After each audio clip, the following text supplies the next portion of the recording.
Mesmo que à distância, virtualmente, também quero dar as minhas felicitações às mamães, parabéns pelo seu dia, que Deus as abençoe, que Deus ajude vocês a cumprirem a missão que Ele tem dado a vocês. Eu peço que você abra sua Bíblia aí no Evangelho de João, capítulo 14.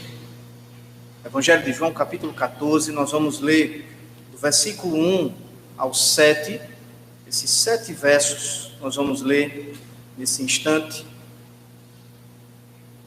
Evangelho de João, capítulo 14, a partir do versículo 1 diz assim, palavra do Senhor.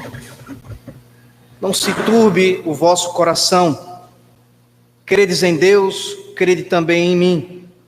Na casa de meu pai há muitas moradas, se assim não fora, eu vou-lo teria dito, pois vou preparar-vos lugar. E quando eu for e vos preparar lugar, voltarei e vos receberei para mim mesmo, para que onde eu estou, estejais vós também. E vós sabeis o caminho para onde eu vou.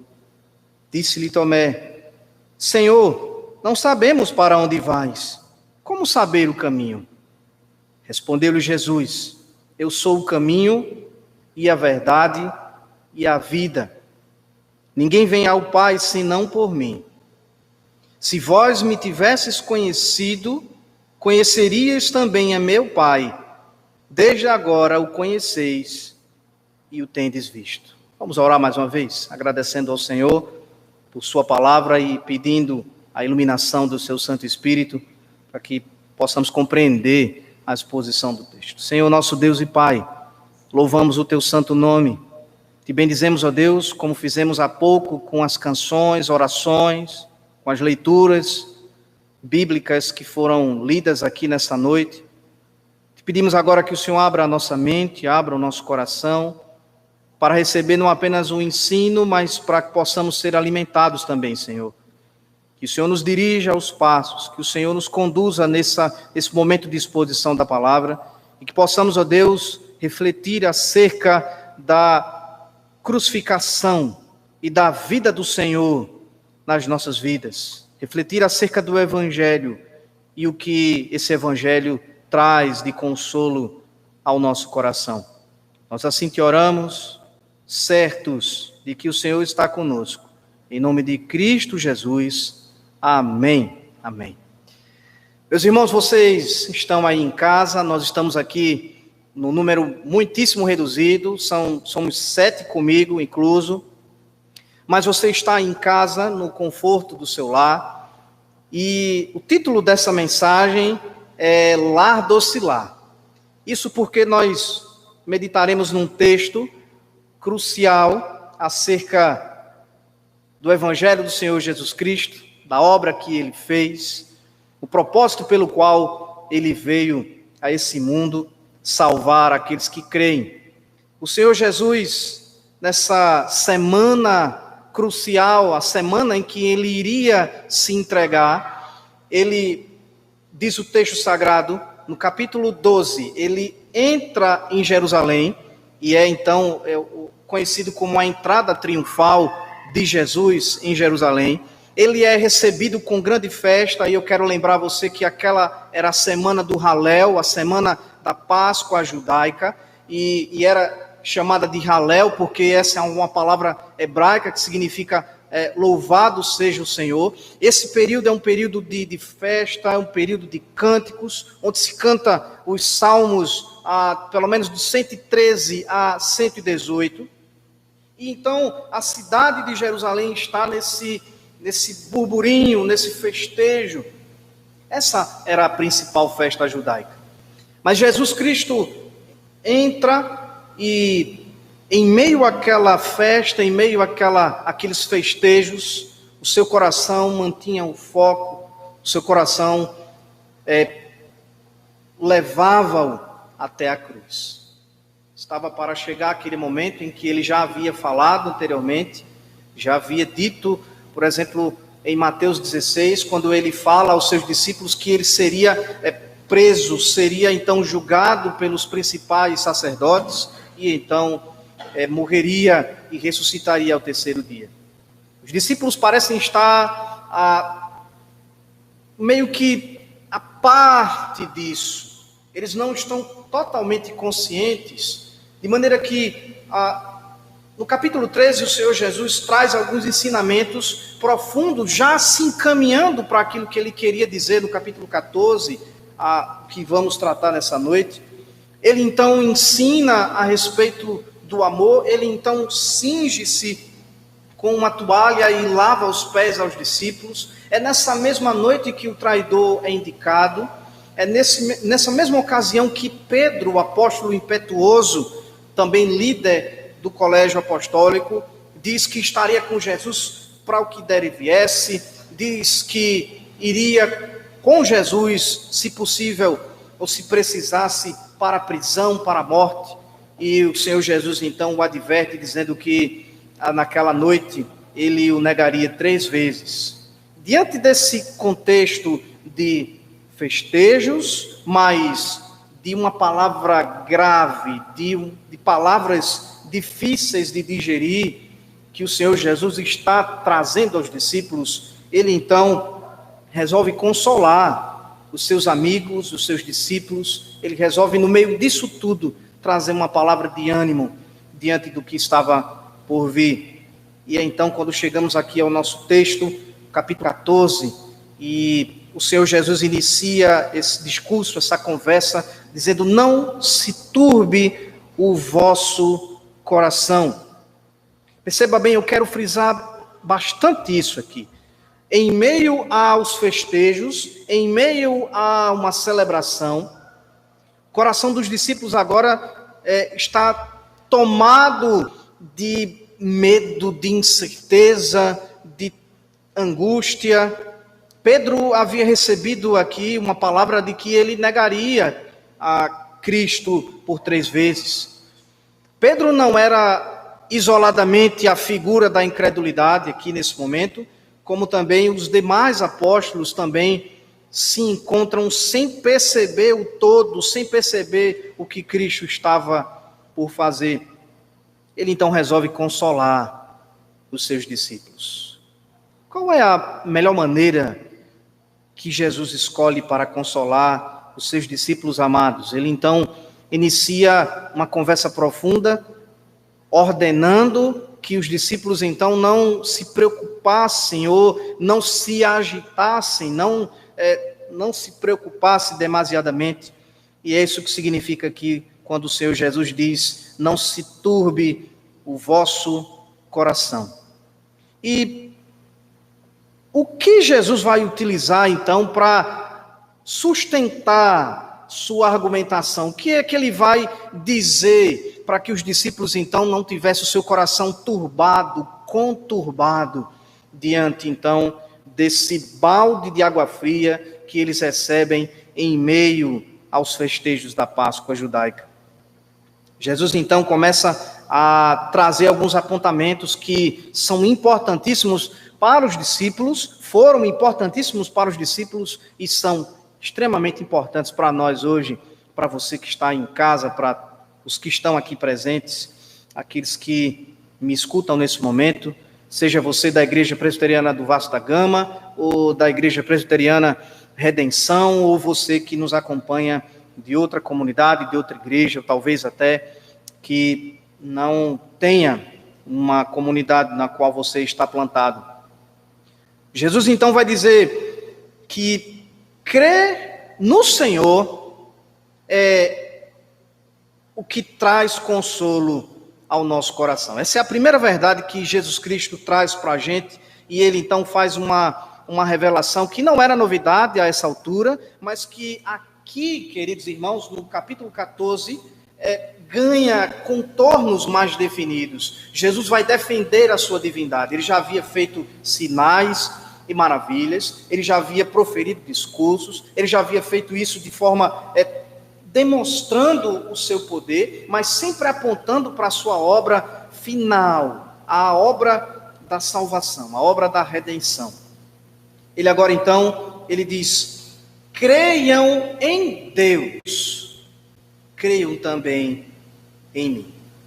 Queridos irmãos, essa palavra tão simples, fé, ela é tão mal compreendida, ela é tão mal empregada, mal utilizada.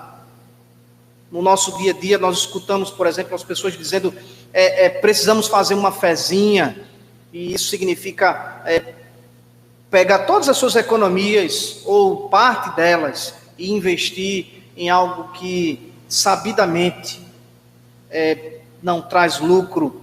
Talvez traga lucro financeiro para você, mas não traz lucro para a sua alma, não traz sossego e paz para a sua vida, não traz a eternidade para você.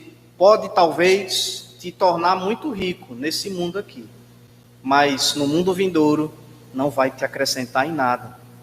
O Senhor Jesus tem palavras poderosas, tem palavras que nos apontam a direção e o caminho, como daqui a pouco nós vamos ver. Crer em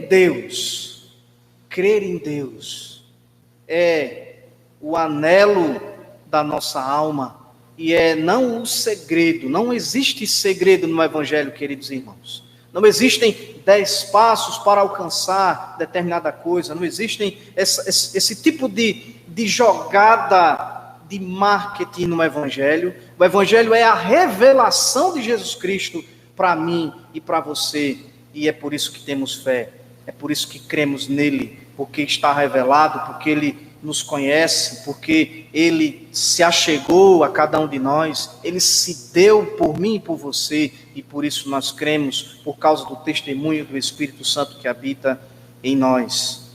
Credes em Deus, crede também em mim. Cristo jamais faria uma declaração como essa se ele de fato não fosse Deus, e ele é Deus. Jesus Cristo é o Senhor e ele é Deus. Totalmente homem, totalmente Deus. Essa doutrina das duas naturezas do Redentor, ela é extremamente importante e inegociável. Mais do que entender, querido irmão, eu quero que você perceba que para esse momento de dificuldade em que o coração dos discípulos estava desmoronando, tudo aquilo que eles haviam pensado até então acerca do reino de Deus estava desmoronando, porque tudo que se falava acerca do Messias no passado, através dos profetas, através dos homens que o Senhor levantou, dizia a respeito de uma restauração, e essa restauração muitas vezes era interpretada como uma restauração, um renovo político. Haveria de vir um rei que traria de volta para a nação de Israel os dias de Davi, de vitórias militares, de alianças políticas e econômicas, de paz social, de unificação. Essa era a expectativa de boa parte do povo judeu nessa época, e certamente não era diferente com os apóstolos. Por isso, quando Jesus afirma que está chegando a sua hora, quando no verso 36 a 38 do capítulo anterior, capítulo 13, Jesus então passa a falar e a confrontar o coração de Pedro com a verdade de que ele iria para a cruz, e não era a primeira vez, eu já afirmei isso. O coração dos discípulos então desmorona em todo o seu pensamento, sua teologia, aquilo que eles pensavam acerca do reino de Deus. Jesus então desconstrói para construir um novo fundamento aqui. Ele está dizendo, ele está tirando o alicerce antigo, caduco, velho, inapropriado, e pondo um alicerce no qual os seus apóstolos podiam se fundamentar, e no qual também nós podemos nos fundamentar. Você, igreja do Senhor, você que nos assiste nessa noite, pode se fundamentar. Credes em Deus, crede também em mim. Essa palavra demonstrando a divindade de Cristo Jesus é mais do que uma defesa da autoridade dele, é uma certeza que Jesus está dando aos seus apóstolos, à sua igreja, de que podemos confiar nele, podemos tê-lo como nosso Senhor e o fundamento da nossa alma e da nossa vida. E ele então, como se não bastasse, reforça isso indo além. E é basicamente sobre isso que eu quero então continuar falando com você nessa noite, trazendo o consolo do Senhor para o seu coração. Ele diz assim no verso 2: na casa de meu pai há muitas moradas. Se assim não fora, eu vou-lhe teria dito. Preste bem atenção, irmãos, porque aqui é preciso então falar algumas coisas importantes. Deus é espírito e ele não pode ser contido. Mas a palavra de Deus, a sua palavra, traz aquilo que nós chamamos e que o reformador João Calvino tão sabiamente utilizou como linguagem de acomodação. O que é isso? Em termos gerais, é a maneira sábia que o Espírito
é como último recurso, ou a última palavra que temos para consolar alguém.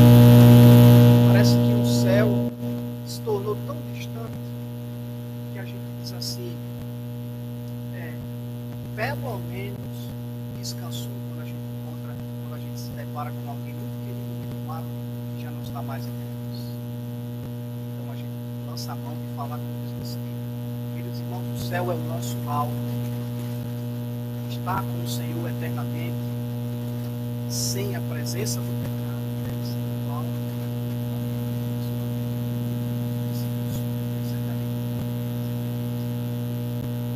Na casa do meu pai há muitas moradas, e ele então, para fortalecer ainda mais essa sua palavra, diz: se não fora, eu não vos teria dito. Jesus está dizendo: eu não estou mentindo, eu não estou usando qualquer outro tipo de linguagem que não possa apontar para a verdade. Na casa do meu pai há muitas moradas. Se assim não fora, eu vou-lhe teria dito, pois vou preparar-vos lugar.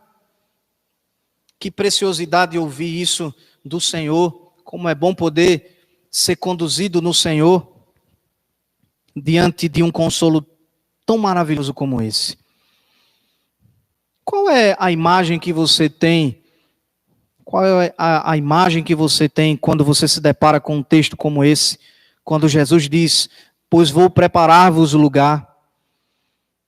Tem gente que pensa que quando o Senhor Jesus fala: vou preparar-vos o lugar, aqui ele estava dizendo que iria para o céu, envolver-se em uma obra de engenharia, envolver-se em obras literais de construção para preparar mansões celestiais.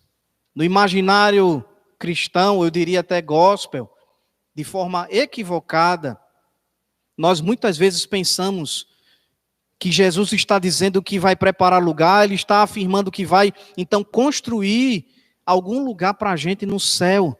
Daí se falam tantas piadas e tantos comentários nas igrejas. Eu quero morar na rua do apóstolo Paulo. Eu quero morar na favela do céu, mas eu quero estar lá. Esse tipo de comentário pode até ser engraçado. Pode até servir para que a gente, então, se divirta de uma maneira, mas ele não está correto, ele não condiz com o texto bíblico. Pois quando Jesus Cristo está aqui afirmando, pois vou preparar-vos o lugar, ele está dizendo tão somente aos seus discípulos que ele iria para a cruz. Cristo Jesus está dizendo que vai para a cruz para preparar o acesso que eu e você, os discípulos e toda a igreja do Senhor, aqueles que creem no seu nome, teriam ao Pai por meio da obra de Cristo Jesus. Ele vai preparar lugar. E essa é a melhor palavra que alguém poderia dar no momento de tribulação. Em outras palavras, Jesus está dizendo: se aquietem, descansem o coração na verdade preciosa de que eu vou resolver o maior problema que vocês tiveram na vida de vocês. Pecado. Eu vou preparar. Eu vou à frente. Eu vou me submeter. Enquanto toda a multidão está festejando, eu serei a Páscoa, como o apóstolo Paulo mais tarde disse, Cristo, nossa Páscoa, foi imolado. Eu vou preparar-vos lugar. E quando eu for, verso 3, e vos preparar lugar, voltarei e vos receberei para mim mesmo, para que onde eu estou, estejais vós também. Aqui Cristo fala acerca da sua volta. Aqui Cristo fala acerca de escatologia. Irmãos, escatologia é a doutrina das últimas coisas. Talvez você ache isso complicado, mas você tem uma opinião acerca do fim dos tempos. Você tem alguma coisa na sua cachola aí a respeito do que ocorrerá. Você tem uma posição acerca do que ocorrerá. Muitos dizem que esse mundo se acabará por conta da nossa própria ação aqui nesse mundo, destruindo o planeta com a poluição, ou seja lá o que for. As Escrituras Sagradas dizem que o mundo será restaurado, será desfeito e restaurado quando o Senhor quiser, quando Cristo Jesus voltar para buscar os seus. Nós não destruiremos o mundo. O Senhor o tem nas suas mãos. Confie naquele que está dizendo aos seus discípulos: não se turbe o vosso coração. Credes em Deus, crede também em mim. Jesus está consolando o coração dos apóstolos e está também trazendo consolo ao nosso coração.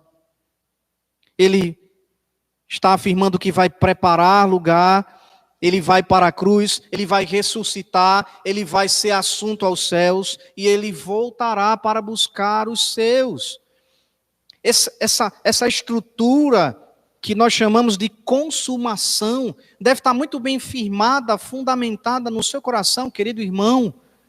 Os apóstolos nessa ocasião não entenderam praticamente nada, mas eu e você somos chamados a entendermos o que esse texto está querendo dizer. Cristo está dizendo que todo o poder e autoridade, todo o controle pertence a Ele mesmo. Voltarei e vos receberei para mim mesmo.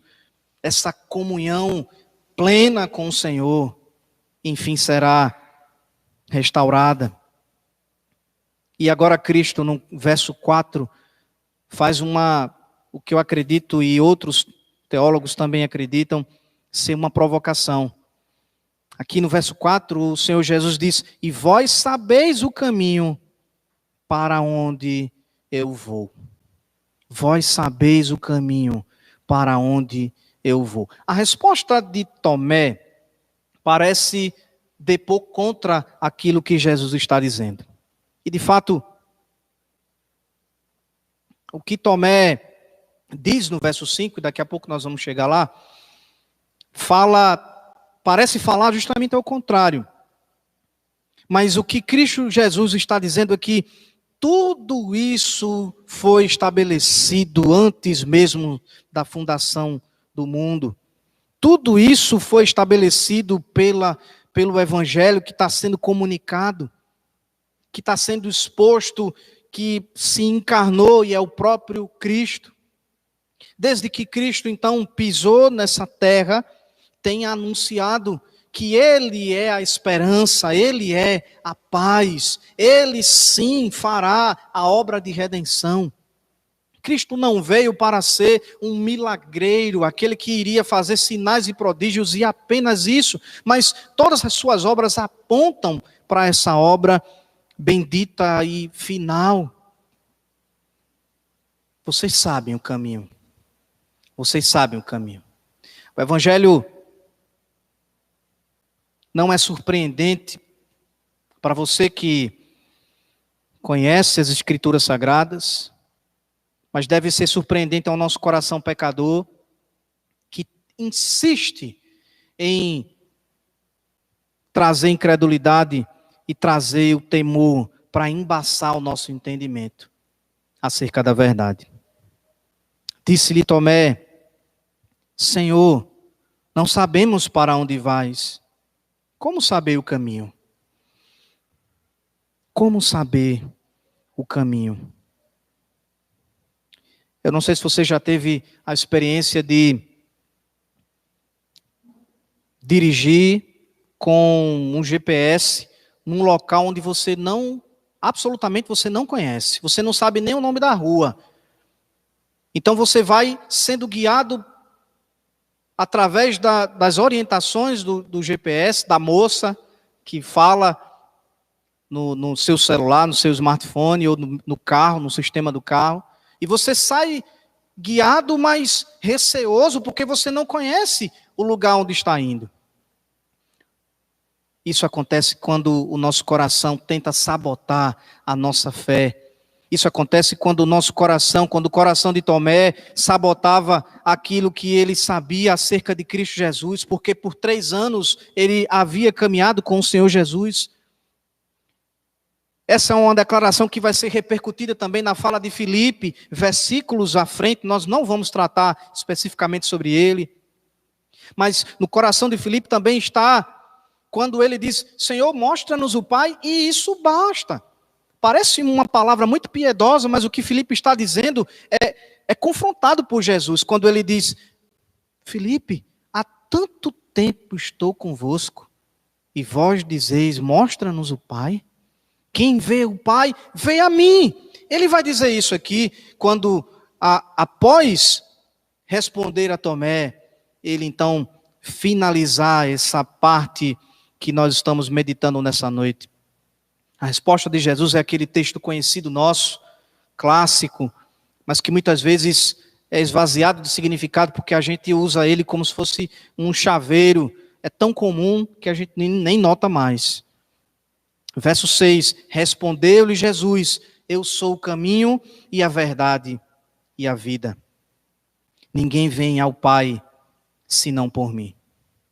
Aqui Cristo está apontando para a sua obra e para o Evangelho que Ele mesmo está anunciando, Ele mesmo é o próprio Evangelho.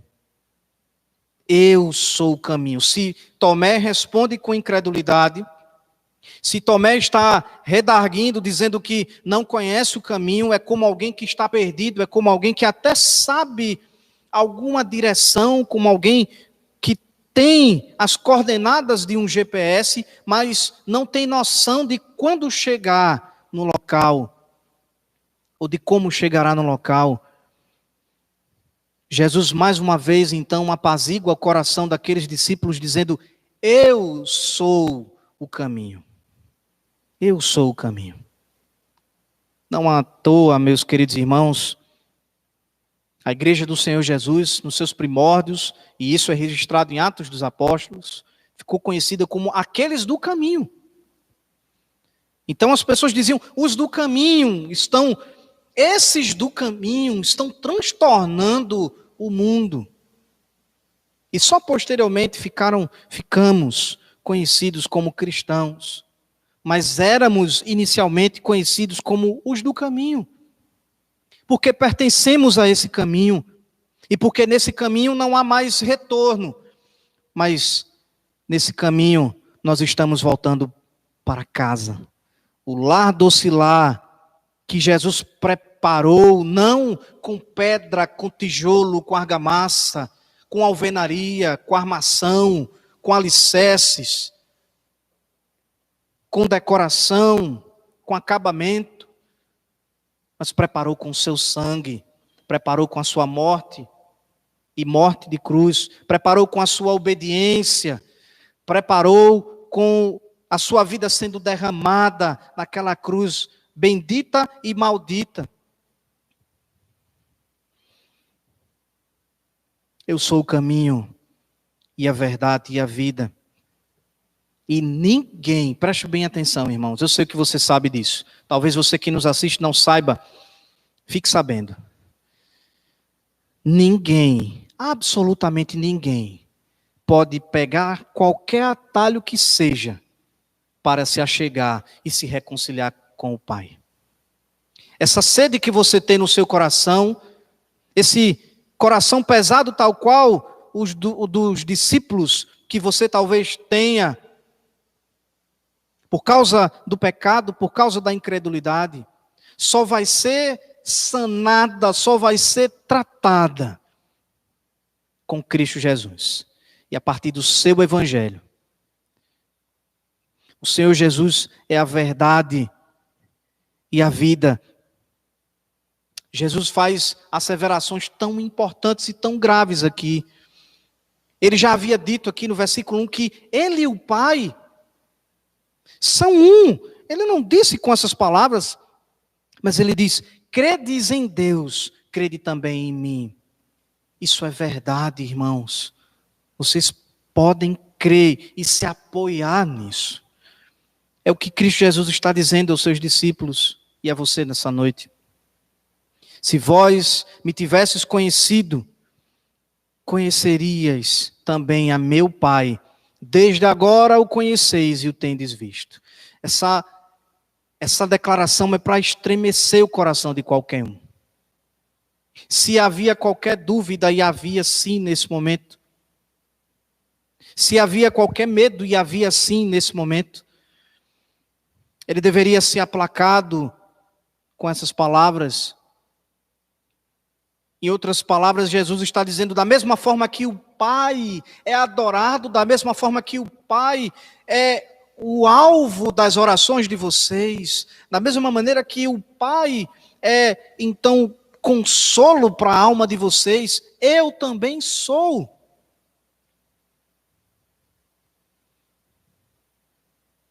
Se vocês tivessem me conhecido,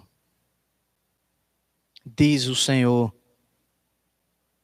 você conhece a Deus? Você conhece a Jesus Cristo? A palavra conhecer, irmão, não se trata de acenar. Não se trata de saber o nome. Conhecer nas Escrituras não é um mero saber a existência, mas conhecer a intimidade. Conhecer na palavra de Deus é ter uma relação íntima. Em alguns casos, dependendo do contexto, até conjugal. Não é o caso aqui. Mas é conhecer profundamente. E esses apóstolos, esses discípulos, foram então chamados, arrebatados a esse entendimento. Se vós me tivesses conhecido, conhecerias também a meu Pai. Desde agora o conheceis e o tendes visto. Veja a separação que Jesus faz. Conhecer e ver. Se vocês tivessem conhecido a mim, teriam conhecido ao Pai. E o contrário também ocorre. Vocês conhecem e veem o Pai em mim. Essa é a palavra que o Senhor tem para consolar os seus apóstolos nesse momento de tamanha confusão, tamanho choque de emoções. E é por isso que eu chamo você a refletir onde você tem posto a sua esperança. O que é que você chama de lar? Talvez você esteja aí no conforto da sua casa, no seu sofá, na mesa, onde quer que você esteja, no quarto. Certamente você está mais confortável do que eu que estou em pé.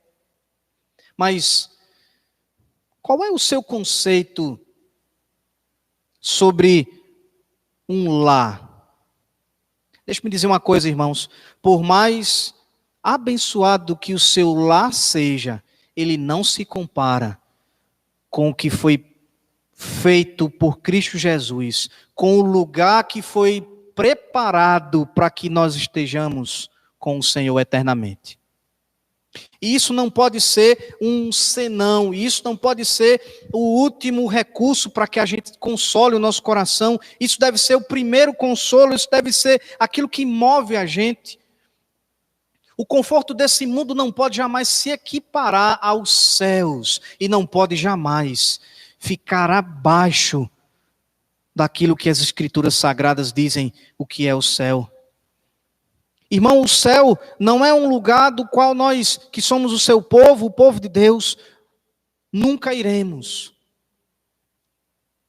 Pedro, anos, décadas após, escrevendo a sua carta, na sua segunda carta, fala acerca daquilo que estava se convencionando falar, de que a volta de Jesus talvez estivesse tardando.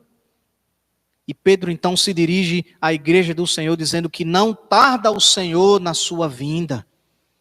Não tarda o Senhor na sua vinda, mas é por causa da misericórdia, por causa da dureza do nosso coração e do amor do Senhor e da misericórdia dele, é que ele não retornou ainda, mas ele voltará.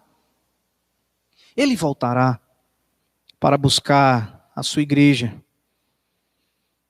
Qual é o consolo no seu coração nesses dias de confinamento? Certamente é aquela expressão que a gente tem usado tanto, vai passar. Tudo isso vai passar.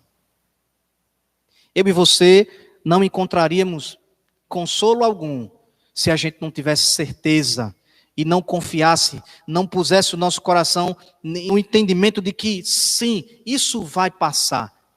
Agora eu quero que você entenda e volte os seus olhos para o texto e ponha a sua confiança de que sim, o Senhor Jesus voltará e buscará a sua igreja e trará a você finalmente a realidade do lar, um lar doce lar, do qual nós não deveríamos ter saído, mas em Adão saímos por causa da rebelião do nosso coração. Em Adão nós saímos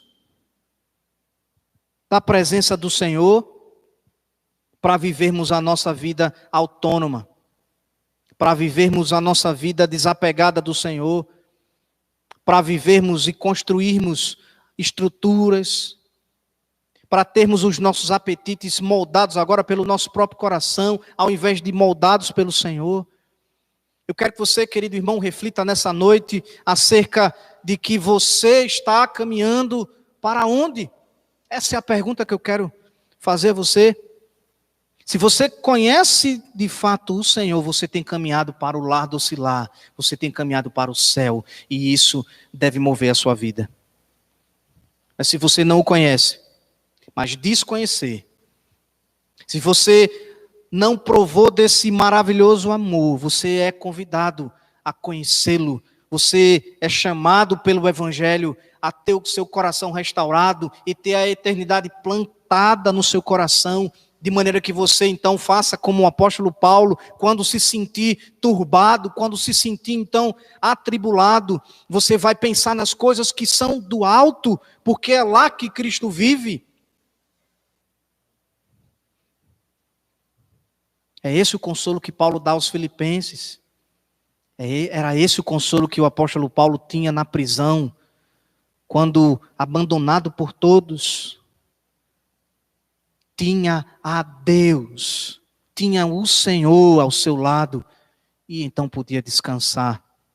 Eu convido você a descansar nessa noite. Convido você, então, a olhar na perspectiva do alto e a desejar o lar doce lar. Que Deus te abençoe, que Deus nos abençoe, e que assim nós possamos agradá-lo e viver para a glória dele. E enquanto nós não chegamos lá, que possamos viver vida reta diante dele para a sua glória. Nós vamos ter um cântico final, em seguida nós vamos orar encerrando, impetrando a bênção dos apóstolos.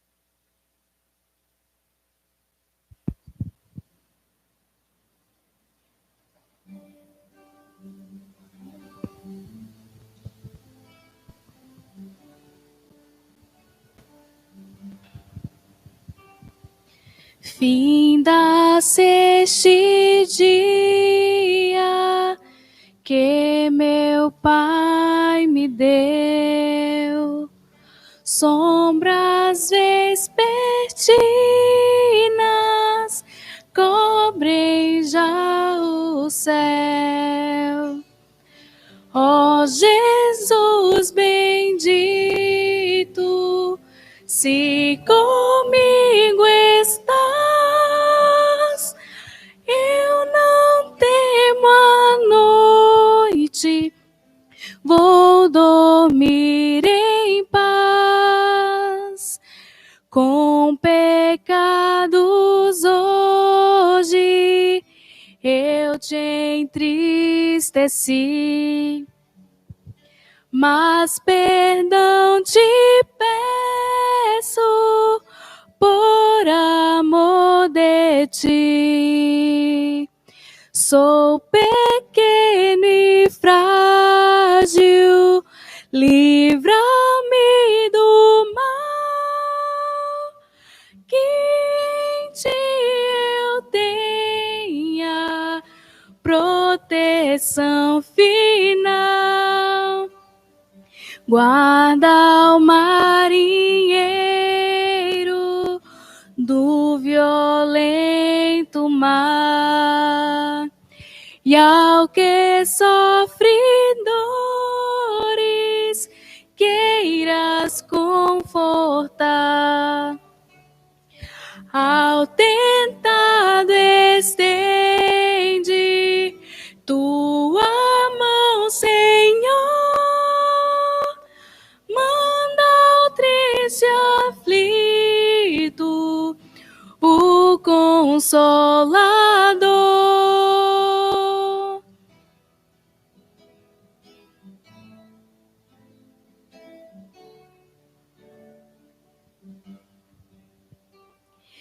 Pelos pais e amigos, pela santa lei, pelo amor divino, graças te darei. Jesus vacina, minha petição, em Senhor sempre compassão.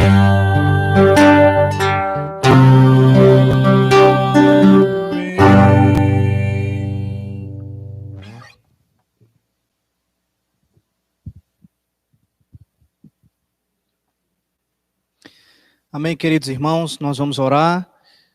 Após impetrar a bênção, trarei alguns avisos breves para a dinâmica da nossa igreja. Oremos. Senhor, nosso Deus e Pai, nós te louvamos, bendizemos o nome, ó Deus, pelo teu caráter, pela tua grandeza, Senhor, por quem és.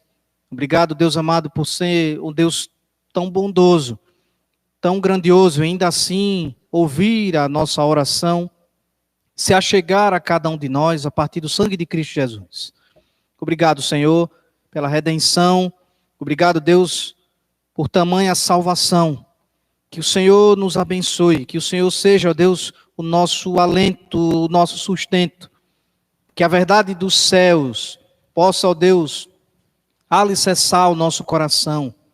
Que possamos, ó Deus, esperar a tua vinda, não com temor, não com curiosidade esotérica, mas com um coração alegre, com um coração desejoso de encontrar-se com o Senhor.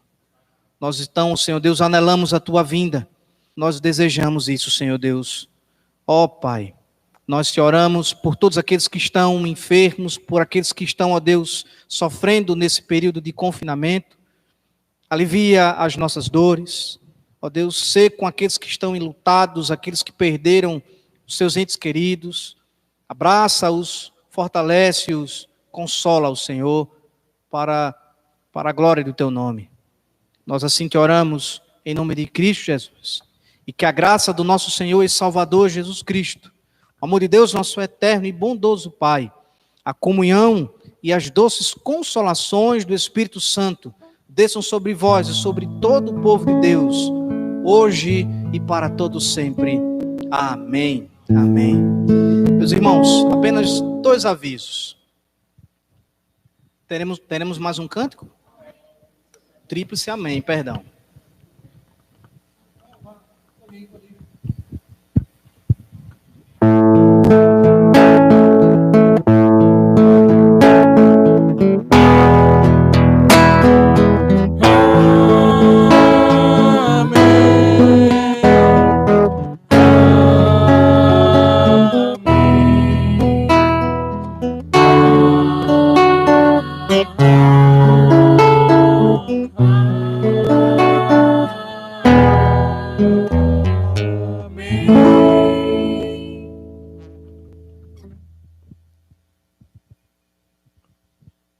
Bom, agora sim, os 2 avisos. Quarta-feira, às 19 horas, teremos a transmissão do culto de doutrina aqui na Igreja do Vasco. Então, não perca, teremos aí o nosso estudo de doutrina. E também na quarta-feira, dessa vez, às 20 horas, teremos também o nosso estudo transmitido aí para a Igreja Presbiteriana Redenção. Será com o reverendo Fúvio e teremos, então, essa live. Queridos, nós estamos nos habituando a toda essa dinâmica e eu convido você a se adaptar. São tempos em que somos chamados a nos adaptar e eu peço que você, eu apelo para que você continue acompanhando as atividades da igreja, mesmo por meio virtual, mas que você faça isso com disciplina, que você faça isso com o coração devotado ao Senhor. Deus nos abençoe e que assim Ele nos trate nesse momento de crise, nesse momento de dor. Deus abençoe e até a próxima.